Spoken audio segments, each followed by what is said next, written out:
Welcome back to TLDR's daily briefing for Wednesday the 18th of June 2025. In today's episode, we cover Iran's response to Donald Trump's order of complete surrender, Cambodia's border dispute with Thailand, and Turkey's new maritime spatial plan. But first, the UK changes its abortion laws.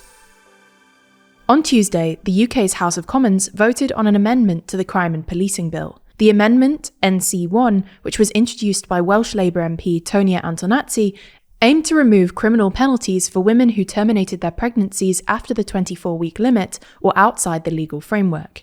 There are key things worth mentioning here, though.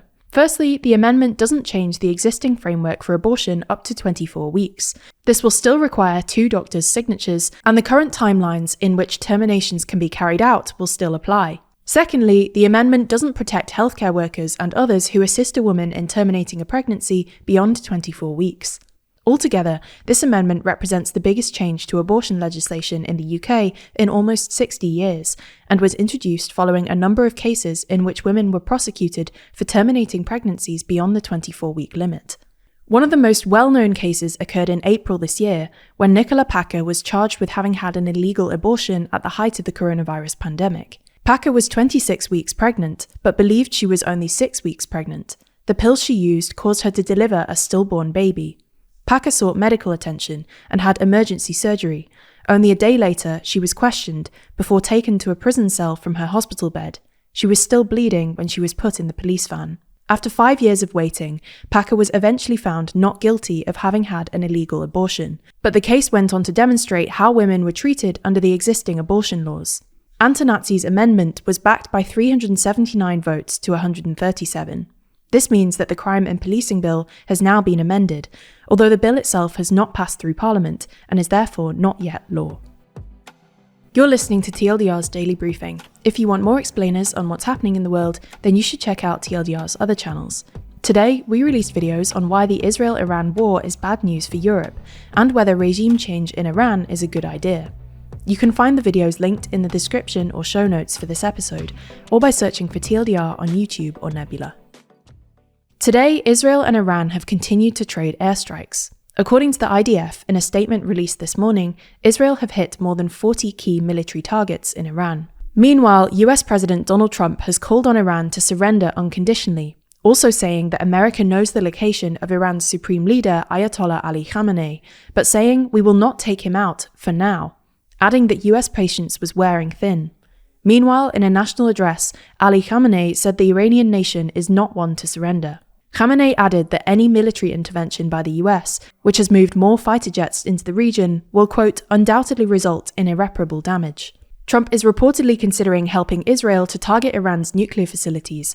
However, several key proponents of Trump's America First doctrine have pointed out that he vowed to keep the US out of what he called the US's forever wars, such as those that have led to the deaths of thousands of US troops in Afghanistan and Iraq. Moving on now to Cambodia, where thousands of people have joined a state-organised march to support the government against a long-simmering border dispute with Thailand. The huge rally comes days after officials held talks in Phnom Penh in a bid to ease tensions. In recent weeks, the border dispute has erupted into a full-on skirmish between 2 Asian neighbours, where 1 soldier was killed. The border as a result was partially closed, and now nationalist sentiment in both countries is rising. Though the talks were inconclusive, both sides pledged to continue dialogue and calm nationalist fervour. However, at the same time, Thailand has tightened its borders and threatened to cut off electricity supplies to its neighbour, whilst Cambodia announced it would cease buying Thai electric power, internet bandwidth and produce. It has also ordered local television stations not to screen Thai films. Finally, relations between Turkey and Greece, 2 NATO allies and long-standing foes, seem to be souring once again. The 2 countries have for decades been at odds over issues ranging from maritime boundaries, mineral rights in the Aegean Sea, and Cyprus. While in recent years tensions have thawed, Turkey's new maritime spatial plan has caused some uproar in Athens. The so-called Maritime Spatial Plan is an official document which sets the marine areas where activities including fishing, tourism, and renewable energy projects can take place. It also underpins the creation of marine protection zones.